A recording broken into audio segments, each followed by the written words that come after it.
Mathieu et ses histoires d'humanité dans ce jour-là. Bonjour Félix Mathieu. Ce jour-là, ça s'est passé un 13 juillet. Le 13 juillet 1927 naissait Simone Veil. Oui, naissance à Nice de celle qui allait se faire connaître en tant que ministre de la Santé sous Valéry Giscard d'Estaing lorsqu'elle fit légaliser l'interruption volontaire de grossesse en prononçant un discours historique devant l'Assemblée nationale. Face à une assemblée presque entièrement composée d'hommes, souligne-t-elle, elle invoque la détresse des mères célibataires. Actuellement, celles qui se trouvent dans cette situation de détresse, qui s'en préoccupe? La loi les rejette non seulement dans l'opprobre, la honte et la solitude, mais aussi dans l'anonymat et l'angoisse des poursuites. Contraintes de cacher leur état, trop souvent elles ne trouvent personne pour les écouter, les éclairer et leur apporter un appui et une protection. Parmi ceux qui combattent aujourd'hui une éventuelle modification de la loi répressive, combien sont-ils ceux qui se sont préoccupés d'aider ces femmes dans leur détresse? Combien sont-ils ceux qui, au-delà de ce qu'ils jugent comme une faute, ont su manifester aux jeunes mères célibataires la compréhension et l'appui moral dont elles avaient un si grand besoin?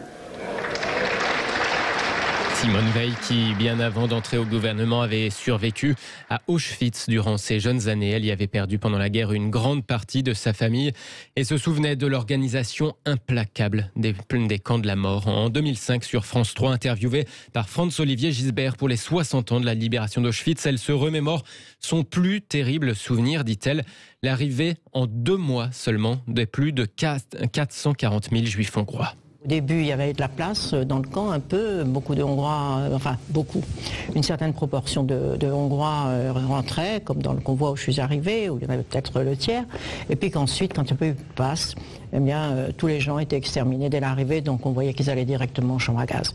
Et ça reste pour moi la chose qui est la plus dramatique, la plus effroyable, la plus impensable, celle d'ailleurs auquel les gens n'ont pas voulu croire. Au début, on peut le comprendre, et ensuite par mauvaise foi. Après sa disparition en 2017, à l'âge de 90 ans, Simone Veil fit son entrée au Panthéon devant notamment 3 présidents panthéonisés avec son défunt mari Antoine. Je suis persuadé que ni elle, ni lui n'auraient pu accepter l'idée d'être séparés. Ils n'ont jamais été pendant 70 ans. Cette femme a connu le pire, la déportation, puis une partie de sa famille anéantie, et puis a été capable de donner le meilleur pour la France et pour l'Europe. Nous avons voulu que Simone Veil entre au Panthéon sans attendre que passent les générations, comme nous en avions pris l'habitude, pour que ses combats, sa dignité, son espérance restent une boussole dans les temps troublés que nous traversons. Simone Veil naît donc le 13 juillet 1927 à Nice. Autre 13 juillet, c'est aussi la date de l'assassinat du révolutionnaire Jean-Paul Marat. Ça, c'était en 1793, assassiné dans son bain par Charlotte Corday, une révolutionnaire modérée, girondine, d'origine aristocrate, descendante du dramaturge Corneille. Elle entendait par cet acte s'opposer aux excès de la terreur. J'ai tué un homme, dit-elle, pour en sauver 100 000. C'est comme ça qu'elle justifiait cet assassinat qui a d'ailleurs laissé un célèbre tableau. Oui. Et puis, beaucoup plus récent, pour finir, c'est aussi un 13 juillet, cette fois en 2016, que la conservatrice Theresa May devint première ministre du Royaume-Uni après le Brexit. La 2e femme chef du gouvernement britannique de l'histoire, après Margaret Thatcher. Merci beaucoup Félix Mathieu. Quoi de mieux qu'un